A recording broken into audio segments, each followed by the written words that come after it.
Hello friends, అందరికీ నమస్కారం. తెలుగు రాష్ట్రాలకి వాతావరణ శాఖ హెచ్చరికలు జారీ చేసింది. డిసెంబర్ 4న మరో అల్పపీడన ముప్పు పొంచి ఉందని వాతావరణ శాఖ తెలిపింది. ఇటు కొనసాగుతున్న తీవ్ర వాయుగుండం. Welcome to AP weather news. AP Telangana daily weather update కోసం మన ఛానల్ సబ్స్క్రైబ్ చేయండి, షేర్ చేయండి, లైక్ చేయండి. ఎప్పటికప్పుడు తాజా వాతావరణ సమాచారం మన ఛానల్లో ఇవ్వటం జరుగుతుంది. టుడే వెదర్ అప్డేట్ ఏంటంటే, ఈరోజు ఉపగ్రహ చిత్రం చూడండి, శాటిలైట్ చిత్రం. ఈరోజు శాటిలైట్ అంచనాలు గమనిస్తే ఇవాళ కోస్తాంధ్రలో ఆకాశం మేఘావృతమై ఉండే అవకాశాలు ఉన్నాయని వాతావరణ శాఖ తెలిపింది. రేపటి నుండి వర్షాల జోరు ఇటు దక్షిణ కోస్తాంధ్ర, రాయలసీమ జిల్లాలో పెరిగే అవకాశాలు ఉన్నాయని, రాత్రిపూట చలి తీవ్రత కూడా బాగా పెరిగే అవకాశం ఉన్నట్టు వాతావరణ శాఖ తెలిపింది. అటు తెలంగాణలో కూడా చలి తీవ్రత బాగా ఉండే అవకాశం ఉందని వాతావరణ శాఖ తెలిపింది. ఇదిలో ఉంటే డిసెంబర్ 4న మరో అల్పపీడన ముప్పు పొంచి ఉందని, అది కూడా దక్షిణ మధ్య బంగాళాఖాతంలోనే ఏర్పడే అవకాశం ఉన్నట్టు వాతావరణ శాఖ తెలిపింది. అది తుఫానుగా మారుతుందా లేదా అన్నది మరో 4-5 రోజుల్లో స్పష్టత వచ్చే అవకాశాలు ఉన్నాయని వాతావరణ శాఖ తెలిపింది. దాని ప్రభావంతో కూడా 4, 5, 6 తారీఖుల్లో వర్షాలు ఇటు కోస్తాంధ్ర, రాయలసీమ జిల్లాలో కొనసాగే అవకాశాలు ఉన్నట్టు వాతావరణ శాఖ తెలిపింది. మనం చెప్పిన విధంగానే డిసెంబర్లో కూడా వర్ష అల్పపీడనాలు వచ్చే అవకాశాలు ఉన్నట్టు వాతావరణ శాఖ తెలిపింది. ఇదిలో ఉంటే ఇటు దక్షిణ మధ్య బంగాళాఖాతంలో శ్రీలంకను ఆనుకుని కొనసాగుతున్న తీవ్ర వాయుగుండం రేపటికి తుఫానుగా బలపడే అవకాశం ఉందని వాతావరణ శాఖ తెలిపింది.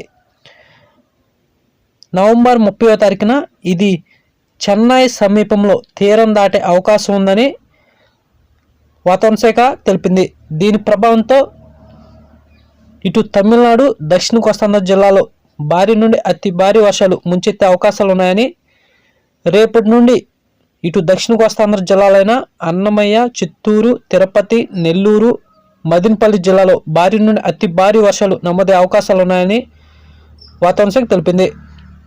ఇటు రాయలసీమ జిల్లాలైన కడప, కర్నూలు, నంద్యాల, పులివెందుల, బళ్ళారి, అనంతపురం, సత్యసాయి జిల్లాలో కూడా ఓ మోస్తరు నుండి భారీ వర్షాలు రాయలసీమ జిల్లాలో కూడా నమోదే అవకాశాలు ఉన్నాయని వాతావరణ శాఖ తెలిపింది.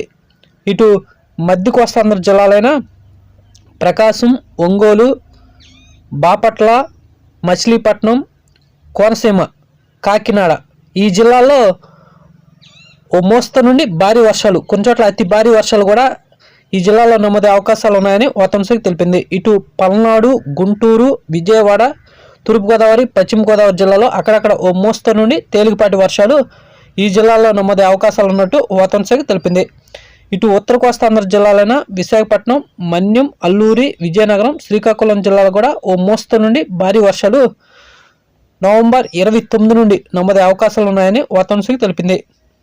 రేపటి నుండి క్రమేపీ వర్షాల జోరు ఇటు కోస్తాంధ్ర, రాయలసీమ జిల్లాలో పెరిగే అవకాశాలు ఉన్నాయని వాతావరణ శాఖ తెలిపింది. అటు తెలంగాణ విషయానికి వస్తే తెలంగాణలో కూడా నవంబర్ 29 నుండి వర్షాలు అక్కడక్కడ నమోదే అవకాశాలు ఉన్నట్టు వాతావరణ శాఖ తెలిపింది. ఇదిలో ఉంటే అటు రైతులు రేపటిలోగా వరి కోతలు పూర్తి చేయాలని, లేకపోతే తీవ్ర నష్టం వాటిల్లే అవకాశం ఉన్నట్టు వాతావరణ శాఖ తెలిపింది. ఇదిలో ఉంటే ఇది తీరం దాటే సమయంలో గంటకు 110 నుండి 120 కిలోమీటర్ల వేగంతో బలమైన గాలులు కోస్తా తీరం వెంబడి వీచే అవకాశాలు ఉన్నాయని వాతావరణ శాఖ తెలిపింది.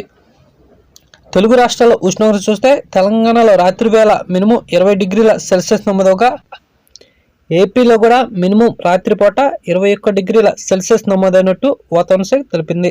తెలంగాణలో పగటిపూట మ్యాక్సిమం 31 డిగ్రీల సెల్సియస్ నమోదవగా, ఏపీలో కూడా మ్యాక్సిమం పగటిపూట 31 డిగ్రీల సెల్సియస్ నమోదైనట్టు వాతావరణ శాఖ తెలిపింది. ఇదిలో ఉంటే రేపటి నుండి ఈదురుగాలులు పెరిగే అవకాశాలు ఉన్నాయని, రాత్రిపూట చలి తీవ్రత కూడా బాగా ఉండే అవకాశం ఉన్నట్టు వాతావరణ శాఖ తెలిపింది.